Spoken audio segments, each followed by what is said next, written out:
Bonjour et bienvenue dans cet épisode de La Lettre Pro, le podcast Intelligence Artificielle. Je suis Brulatour, le rédacteur en chef de La Lettre Pro.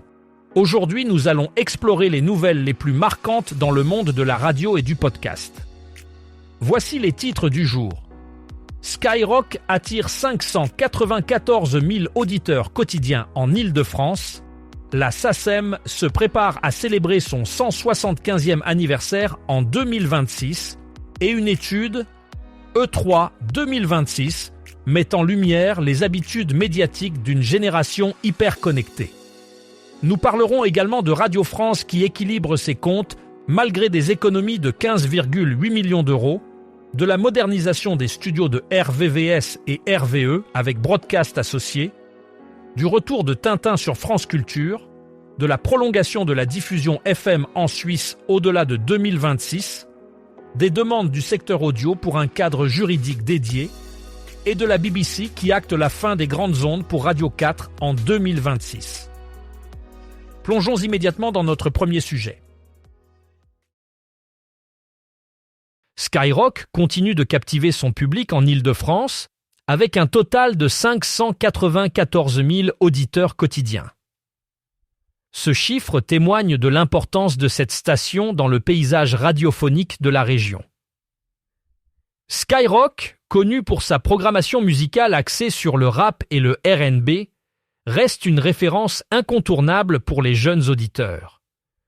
Le succès de la station peut être attribué à sa capacité à s'adapter aux goûts changeants de son auditoire et à sa présence dynamique sur les réseaux sociaux.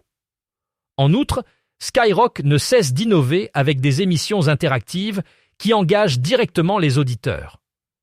Cette connexion étroite avec son public est un facteur clé de sa popularité continue.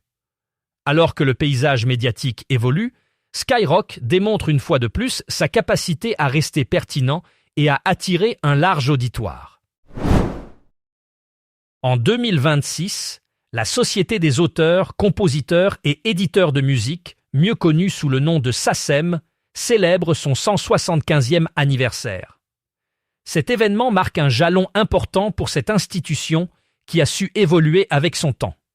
Cécile Rapp-Weber, directrice générale de la SACEM, souligne l'importance de l'adaptation de la société aux nouveaux usages numériques. Elle affirme que la SACEM a pour mission de s'assurer que chaque écoute, où qu'elle ait lieu dans le monde, soit justement rémunérée. Au fil des ans, la SACEM a développé des outils et des stratégies pour garantir une répartition équitable des droits d'auteur dans un paysage musical en constante évolution. Alors que la musique continue de se transformer avec l'essor des plateformes de streaming et des nouvelles technologies, la SACEM reste un acteur clé dans la protection des droits des créateurs. L'étude E3 2026 offre un aperçu fascinant des habitudes médiatiques d'une génération hyper connectée. Les résultats révèlent que les jeunes d'aujourd'hui consomment les médias de manière très différente de leurs prédécesseurs. Le streaming domine largement, avec une préférence marquée pour les plateformes numériques par rapport aux médias traditionnels.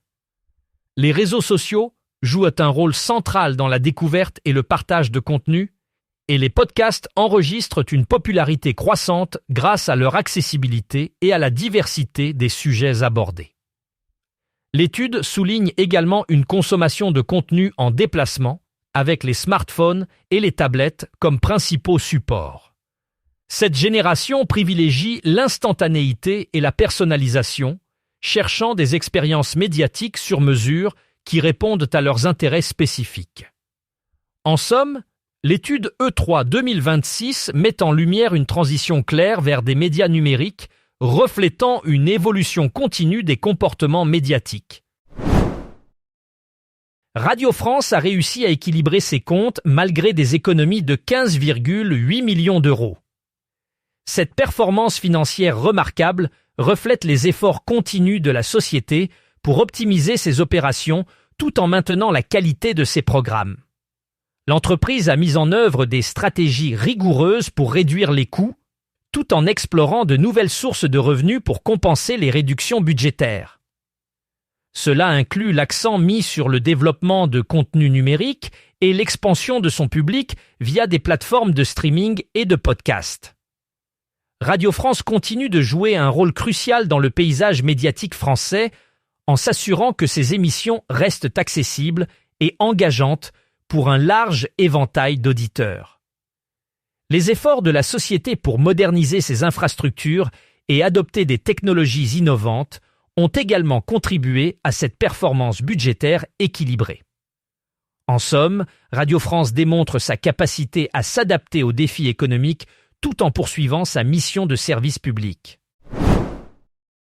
Dans les Yvelines, les radios associatives RVVS et RVE modernisent leurs studios avec l'aide de Broadcast Associés.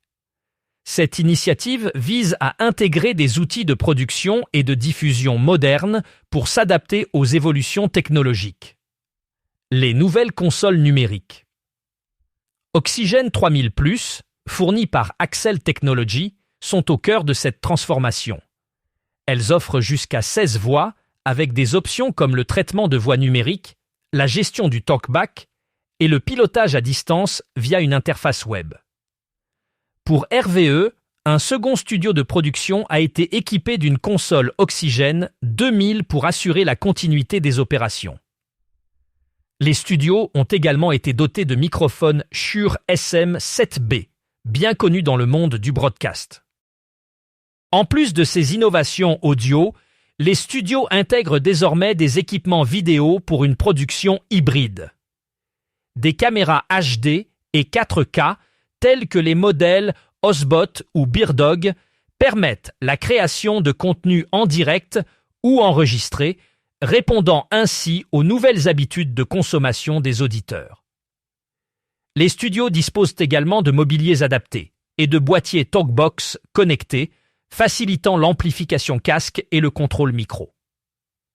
Ces investissements montrent l'engagement de RVVS et RVE à rester à la pointe de la technologie et à offrir des contenus adaptés aux plateformes numériques et aux réseaux sociaux.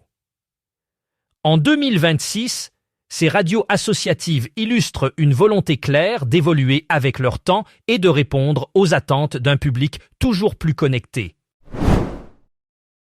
Tintin revient sur France Culture avec Le Trésor de Rackham le Rouge, une nouvelle adaptation audio qui s'ajoute aux aventures de Tintin, déjà cumulant plus de 14 millions d'écoutes.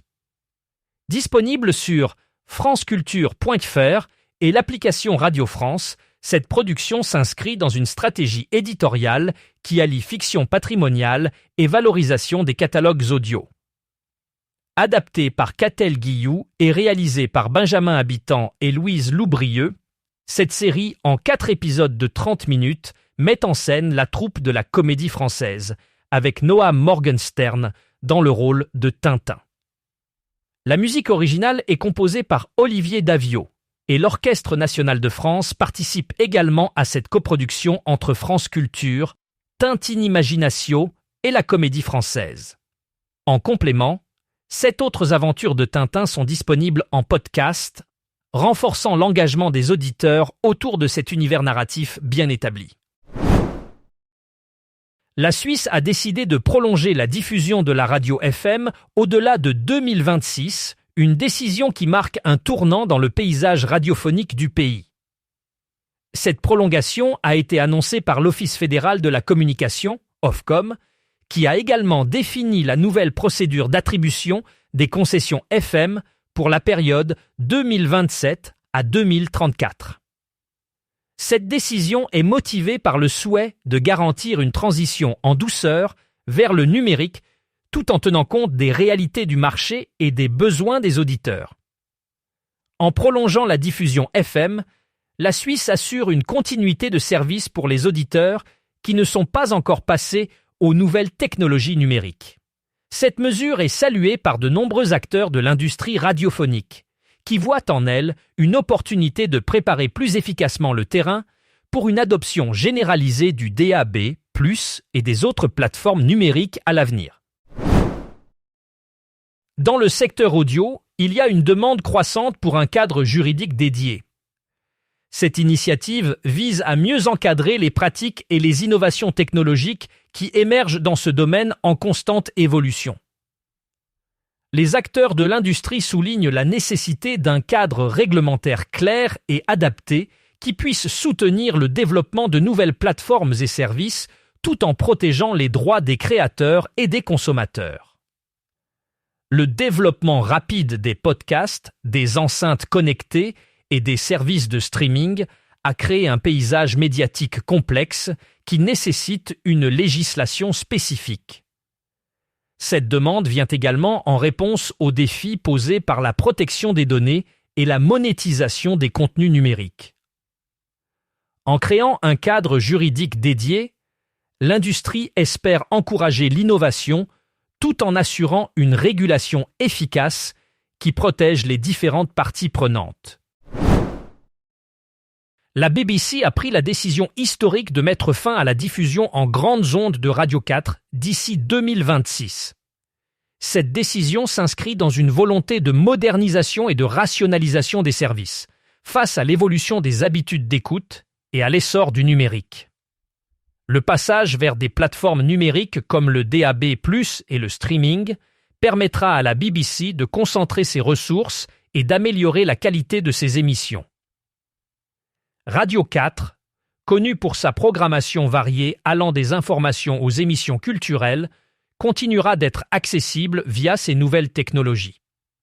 Cette transition marque un tournant pour la BBC, qui doit jongler entre innovation technologique et maintien de son audience traditionnelle.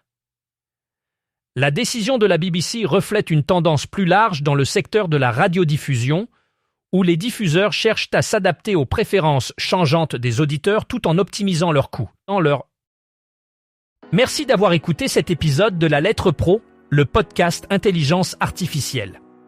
Pour en savoir plus sur ces sujets et bien d'autres, rendez-vous sur notre site lalettre.pro où vous pouvez également vous abonner à notre newsletter quotidienne pour rester informé. À bientôt pour un nouvel épisode.